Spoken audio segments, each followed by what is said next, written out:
Okay, let's talk golf now in the Australian Open, which tees off tomorrow at the Lakes in Sydney. Now, Bruce Young has been working and covering golf for more years than he'd probably care to remember. But, Bruce, just how good a field is this?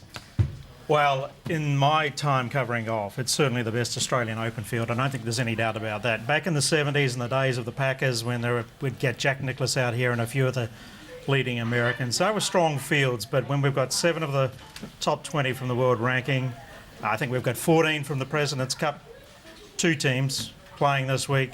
This is an incredibly strong field, not only at the pointy end, but across the field as well. It's very, very deep in terms of its strength. Incredible numbers, but of course the lead-up has been dominated, hasn't it, by one thing, caddy spat, as they're calling it, Tiger Woods and Steve Williams. We don't want to talk about it too much. It's probably been said and done now, but you're very close to what's been going on. What's your view on it now, and has it been put to bed? I think it's died a natural death, which it should have. I don't think it should have had any life anyway. It had more legs than it deserved to, really. It was a private conversation. OK, Steve's acknowledged he said the wrong thing, but he's a guy that really has done his bit for charity. His own foundation in New Zealand has given more than $1 million to an oncology unit over there, which is for underprivileged people of many nationalities. So for anybody to suggest that he's racist in any way, shape or form is completely off the mark. I think it's been diffused beautifully this week by all 3 parties, really, indirectly by Adam Scott, but more especially by Tiger Woods and Steve Williams. I think they've done a great job, and now we can really, Jim, focus on the job at hand, and that's this outstanding golf tournament that we're left with. Absolutely. Well, Williams now carries the bag, of course, for Australian Adam Scott. He was the world number 8 earlier today on that spat and his chances.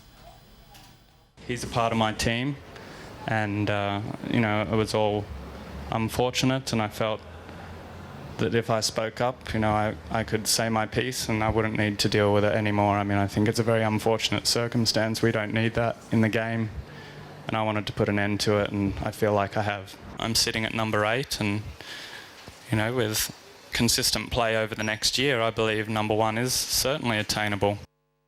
Now, Bruce, you've been speaking to Scotty today, as a lot of the players as well. He's sounding like a guy very ready to assume the mantle.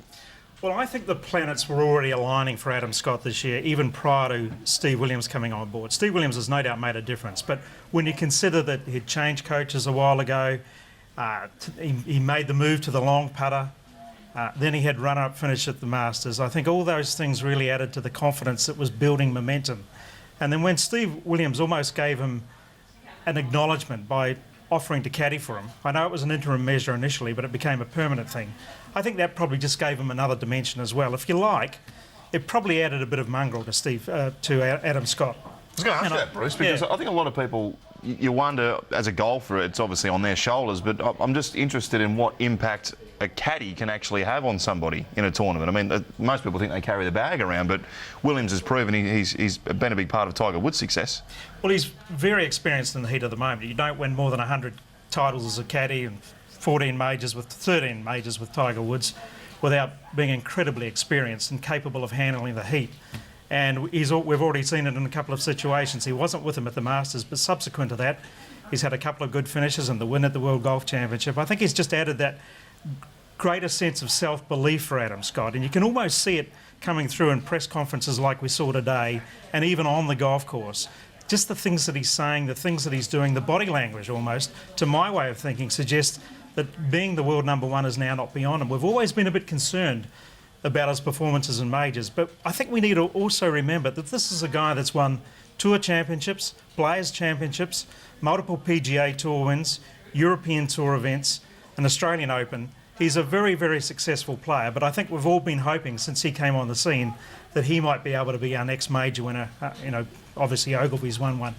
It hasn't worked out that way, but I think it's not too far away before we see him doing that. Well, what about Jason Day? Because he's our next great hope, isn't he? And many are saying a better chance, perhaps, than Scott this weekend, even though he hasn't played for so long in Australia. Well, I've always said that I think potentially, and I've known Jason for many years, I saw him growing up in Queensland, I've always believed that he's potentially could be our best ever player, and that's putting him ahead of the likes of Norman. That's a huge call. Well, it is a huge call, but you've only got to see at the age of 23 what he's achieved already.